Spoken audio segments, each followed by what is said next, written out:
Biology केंद्र channel पर आप छात्रों का स्वागत है। ICAR का डेट नोटिफाई हो चुका है। ICAR में जो आप लोग UG में एडमिशन के लिए अप्लाई किए हैं, उसकी परीक्षा 7 सितंबर 2020 8 सितंबर 2020 नोटिफाई हुआ है। ये एग्जामिनेशन NTA के द्वारा ही कंडक्ट होता है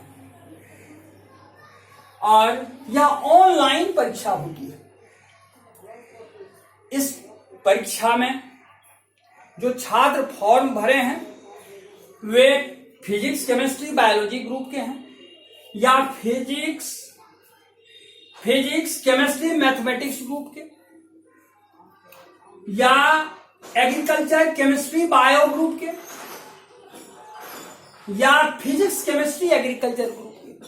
चारों ग्रुप के स्टूडेंट इसमें फॉर्म भरे हुए होंगे। इसमें आपको बायोलॉजी, केमिस्ट्री और फिजिक्स ग्रुप के जो उनको अधिक से अधिक जोर देना है बायोलॉजी और केमिस्ट्री पर, और एग्रीकल्चर ग्रुप में जो है उसको एक बेनिफिट मिल जाएगा कुछ चैप्टर में। बायोलॉजी में आपको साइटोलॉजी और जेनेटिक्स जो पढ़ेंगे जो छात्र, उसका एग्रीकल्चर में भी सिलेबस में इंक्लूडेड है। इसलिए यदि वह बायोलॉजी के लिए साइटोलॉजी और जेनेटिक्स तैयारी कर लेते हैं अच्छे से, तो एग्रीकल्चर का भी क्वेश्चन सोल्व कर देंगे। अब आता है ये मीडियम में बहुत विद्यार्थी पूछा करते हैं जब हम किस मीडियम में देंगे या किस मीडियम में परीक्षा होती है। तो इसमें इंग्लिश और हिंदी दोनों में परीक्षा कंडक्ट किया जाता है।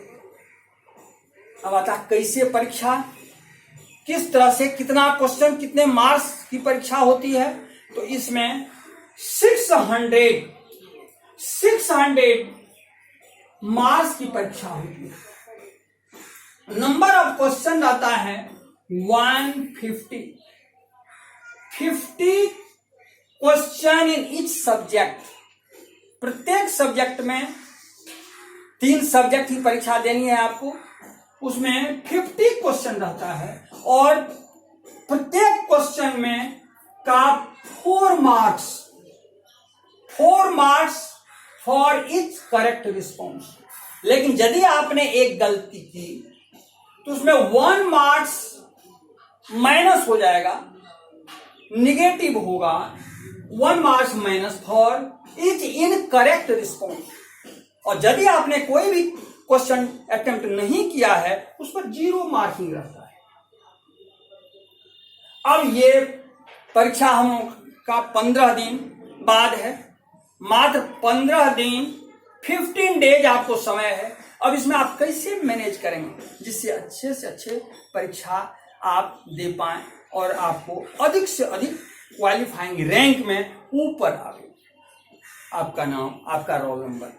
तो कैसे, तो ये प्रिपरेशन टिप्स इन बायोलॉजी का भी इसमें 15 क्वेश्चन रहता है, 200 मार्क्स का रहेगा।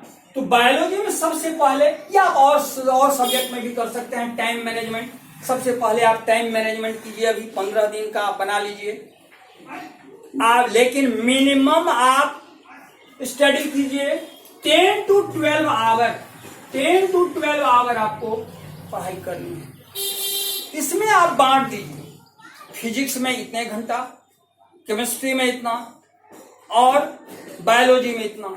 यदि आप 12 आवर पढ़ते हैं तो 4 आवर का आपको टाइम बढ़ता है प्रत्येक सब्जेक्ट पर। इस सब्जेक्ट पर 4 आवर का, तो 4 आवर में आप बांट दीजिए। उसके बाद आप पढ़ाई कीजिए प्रत्येक दिन। ये नहीं आज फिजिक्स पढ़ेंगे, कल केमिस्ट्री पढ़ेंगे, कल परसों बायोलॉजी पढ़ेंगे, सो नहीं, या एग्रीकल्चर पढ़ेंगे, ये नहीं करना है।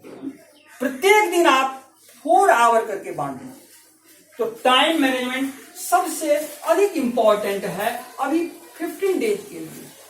उसके उसके बाद आपका है जो टॉपिक वाइज आप सेलेक्ट कर लीजिए, किस किस टॉपिक में क्वेश्चन अधिक रहता है उसको सेलेक्ट कीजिए, टॉपिक वाइज सेलेक्ट कीजिए। और एनसीईआरटी बुक से आप उसका table, chart, graph, diagram total देख लिया कीजिए, क्योंकि इससे अधिक से अधिक क्वेश्चन आपको टैली करेगा, अधिक से अधिक क्वेश्चन मिल जाएगा। एनसीईआरटी का टेबल, चार्ट, ग्राफ और डायग्राम, इस पर आप ध्यान देंगे और जो भी टॉपिक आप पढ़े हैं उसका जितना भी इंपॉर्टेंट पॉइंट है उसको आप देख लीजिए। टोटल आप इंपॉर्टेंट पॉइंट पर रेड मार्क लगाते चले जाइए और उसके बाद आप जब रिवीजन करने लगेंगे तो उसके बाद फिर पीछे से आकर के उस पर ध्यान दीजिए। इसलिए मेन पॉइंट पर अभी अधिक आपको ध्यान देना है। अंडरलाइन कर, एक बार आप पढ़े अंडरलाइन करते चले जाइए जो जो इंपॉर्टेंट पॉइंट है, फिर दूसरी बार आप रिवीजन कर रहे हैं तो फिर आप यहां से वहां तक जो रेड लाइन दिए हैं, अंडरलाइन किए हैं, उसको ही केवल ध्यान दीजिए। उसके बाद फिर उसके बाद जो आप रिवीजन कीजिएगा तो उसके बाद आप पेज उल्टाते जाइएगा, आपके दिमाग में आता चला जाएगा। उसके बाद आता है सबसे अधिक इंपॉर्टेंट जो है प्रैक्टिस।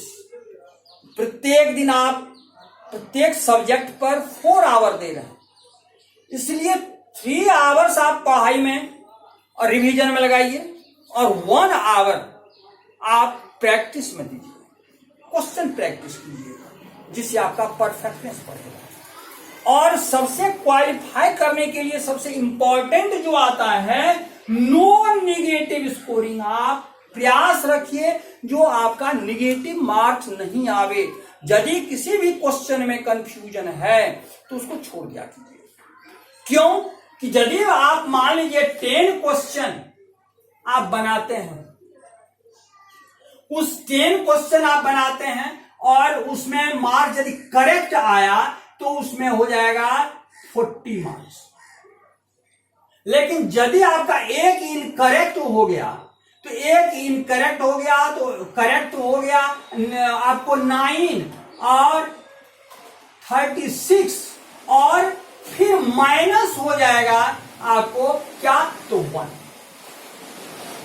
माइनस हो जाएगा तो 35 आ जाएगा।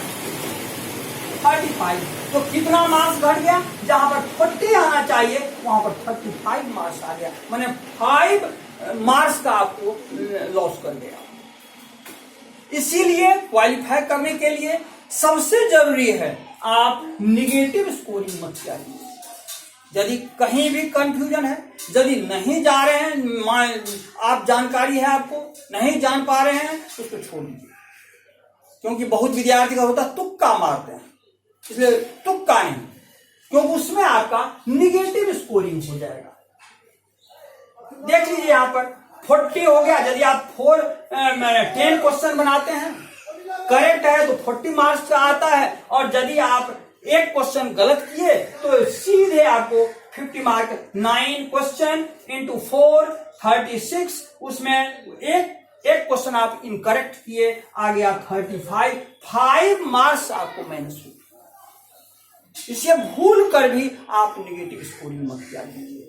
और सबसे जो इंपॉर्टेंट है इस तैयारी के क्रम में, क्योंकि आपको आगे नीट की परीक्षा भी देनी है, अभी ICAR है, इसीलिए बी हेल्दी। आप अपने हेल्थ पर ध्यान देंगे।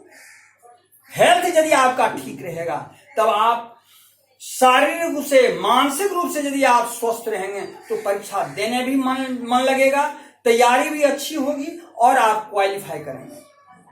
इसलिए मेरी शुभकामना है जो आप अच्छे से अच्छे तरह से परीक्षा दें, क्वालिफाई करें, यही मेरा शुभकामना है। धन्यवाद।